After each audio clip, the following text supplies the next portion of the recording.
It's a man in a Russian army uniform, his face carved from a stoicism that seems as much a part of him as the uniform itself.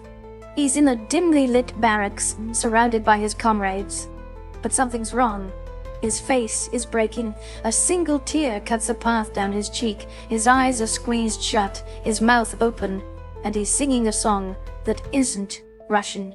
It's soft, melodic, and aching with a feeling that doesn't need translation. In the background, you can just make out the faint cheers of his fellow soldiers, a muted backdrop to the raw emotion on this one man's face. The frame freezes. Text appears. How did a Russian soldier, thousands of miles from the tropical islands of the Philippines, end up here? Crying, singing a Filipino love song, and starting a movement that would melt a nation's famously stoic heart. This soldier's name is Dmitry Volkov, about the soul of two very different cultures, and the impossible bridges that can be built by a single song. This is a story of what could happen. A story of how the Filipino love for karaoke, a love that's so much more than just a pastime, could ripple across the world and find a home in the most unexpected of places. To understand how our soldier got to this moment, we first have to understand the two worlds he came from. One, a world of ice and reserve. The other, a world of warmth and unrestrained melody. First, let's go to Dmitry's world. Russia. Imagine a city like Norilsk or Murmansk, places where the sun is a fleeting guest and the landscape is a stark canvas of gray and white.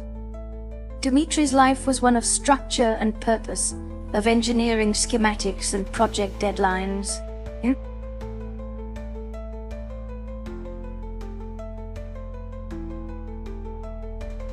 Emotion was a private currency spent sparingly and only with the people you trusted most. Laughter was common, sure, but that deep, they'll belt out power ballads from the West.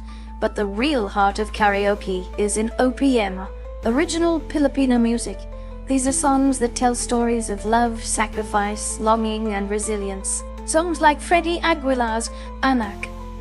Released way back in 1978, Anak, which means child in Tagalog, is a song about a parent's love for a child who has lost their way. It's a story of regret and forgiveness, and it struck such a universal chord that it became an international phenomenon, translated into over 27 languages and selling millions of copies worldwide. It's proof that a story told with enough heart can break through any language barrier. It is into this world, a world where emotion isn't just expressed, but sung, celebrated, and shared, that our hero Dmitry Volkov is about to land. And he is completely unprepared for what he's about to find. In 2019, Dmitry's engineering firm sent him to Manila for a 2-year project. He showed up with 2 suitcases, a book of basic Tagalog phrases he could barely pronounce, and a head full of stereotypes. He expected heat, traffic, and spicy food. He wasn't wrong, but he was unprepared for the sheer, overwhelming humanity of it all. The constant noise, the vibrant chaos, the way strangers were so disarmingly friendly. For the first few weeks, he was an island of Russian stoicism in an ocean of Filipino warmth. He was polite but distant. He'd smile, nod, and then retreat to the quiet of his apartment, feeling totally isolated. His Filipino colleagues were kind, always inviting him out, but he'd usually decline. He was there to work. That was his purpose. Then came the invitation he couldn't get out of. It was his project manager's birthday, a man named Ramon. Ramon insisted, "Dmitry, my friend, tonight is not about work. Tonight you are family. You come to my house. My wife makes the best adobo in all of Quezon City." To say no would have been a serious insult. So, reluctantly, Dmitry went. He walked into a scene of beautiful chaos. The house was overflowing with people, cousins, aunts, grandparents, neighbors. The air was thick with the smell of garlic, soy sauce, and laughter. And in the center of the living room, like a sacred altar, was the karaoke machine. A big TV displayed scrolling lyrics, and a glittering microphone was being passed from hand to hand. For the first hour, Dmitri was just an observer, like a cultural anthropologist studying some strange and wonderful ritual. A little girl, no older than 10, sang a pop song with the confidence of a stadium rock star. An old grandfather sang a classic ballad, his voice thin but full of a lifetime of memories. They weren't just singing, they were testifying. Each song was a story, and the room was their congregation. Dmitri watched, fascinated and a little unnerved. Where he came from, this level of public emotion was for theater stages or moments of extreme crisis. Here, it was just a Tuesday night. Then Ramon's wife Elena took the mic. She was a quiet woman in her 50s. She picked a song. The opening chords were gentle and sad. The title on the screen read, Anak, Freddie Aguilar. Elena began to sing. The room, which had been buzzing with conversation, fell into a reverent silence. She sang of a parent watching their child grow, giving them everything, only to see that child stray. She sang of heartbreak, of a love that knows no bounds, and the quiet hope for their return. Dmitri didn't understand a single word, but he didn't need to. He understood the language in her voice. He saw how her eyes glistened. He saw the nods of understanding from the other parents in the room.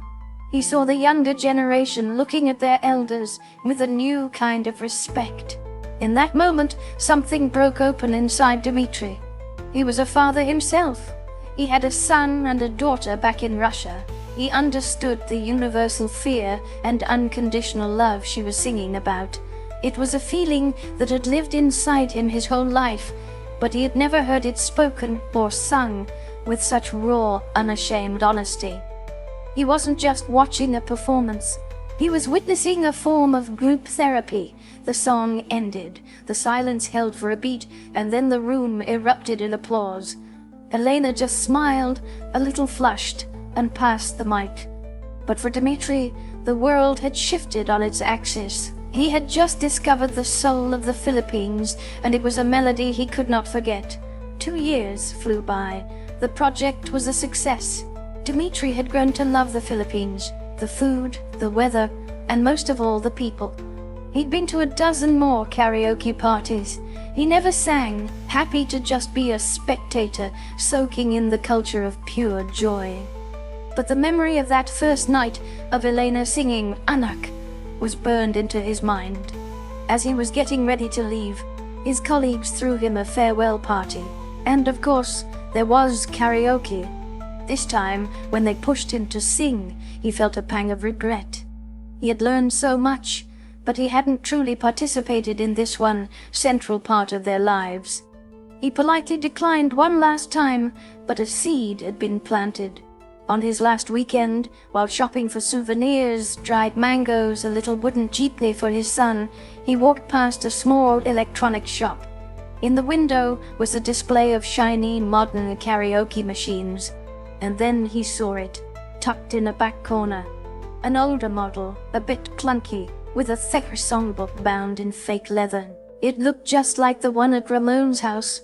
On a whim he couldn't quite explain, Dmitri walked in. He pointed to the old machine. The salesperson was confused, trying to sell him on a newer model. But Dmitri insisted. He wanted that one. It felt more real. He bought it, along with a collection of OPM song chips. He figured it would be a funny story to tell back home, a quirky memento from his tropical adventure. He didn't realize he was basically packing a cultural Trojan horse in his luggage. He got back to St. Petersburg in the dead of winter. The grey sky, the biting wind, the familiar reserve of his countrymen. It was a shock after the life he just left. The karaoke machine sat in its box for weeks, a weird, out-of-place artifact in his apartment.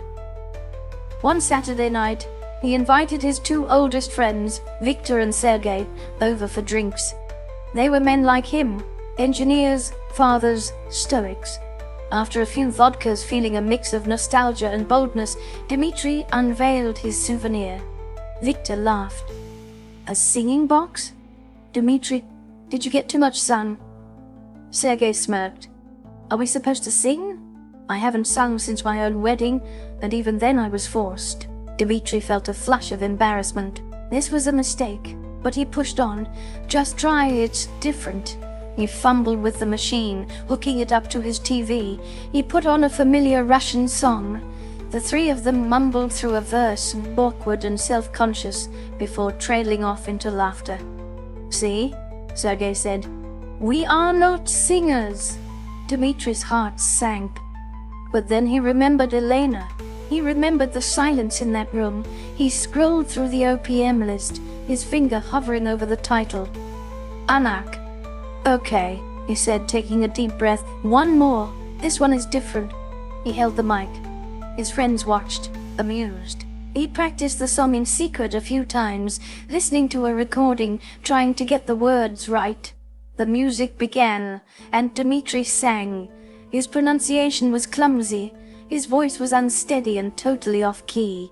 It was objectively terrible. But he wasn't performing. He was trying to recapture a feeling. He closed his eyes and sang from memory, of Ramon's living room, of shared food, of Elena's face. He sang with a raw vulnerability that Victor and Sergei had never seen from him in 30 years of friendship. When the song finished, there was no laughter. Victor and Sergei were silent, just staring at him. Finally, Victor spoke, his voice quiet. What was that song about?" Dmitri, his hands still trembling a little, explained the story of the prodigal child, of a parent's unending love. Sergei, a man who rarely spoke of his own family struggles, just nodded slowly, his eyes distant. In the cold quiet of that St. Petersburg apartment, the ice had begun to crack. A clumsy, heartfelt song had done what years of friendship had not. It had given them permission to feel. The karaoke cure had claimed its first patients. This was the moment. The exact moment a single spark of curiosity, carried across continents, began to glow. It started with three friends in a living room, but what happened next shows how a simple melody can become a movement. If you believe in the power of music to connect us and break down the walls we build around our hearts, then take a second to hit that subscribe button. Join us as we keep exploring these incredible stories. You won't want to miss where this journey goes next. That night became a ritual. Every Saturday, the three friends would meet. They'd start with the Russian classics they knew, but they always ended with what they called the Filipino hour. With help from online translations and video calls with his Filipino friends, Dmitri started to learn more OPM songs. He taught them to Victor and Sergei, songs of joy, heartbreak and hope. Their singing never got good. It was loud, off-key, and full of mangled words, but it was always honest. It became their therapy, a space where these middle-aged men could let go of the emotional armor they wore all week. They could laugh, get sentimental, and connect in a way they never had before. Soon the ripple effect began. Victor brought his brother.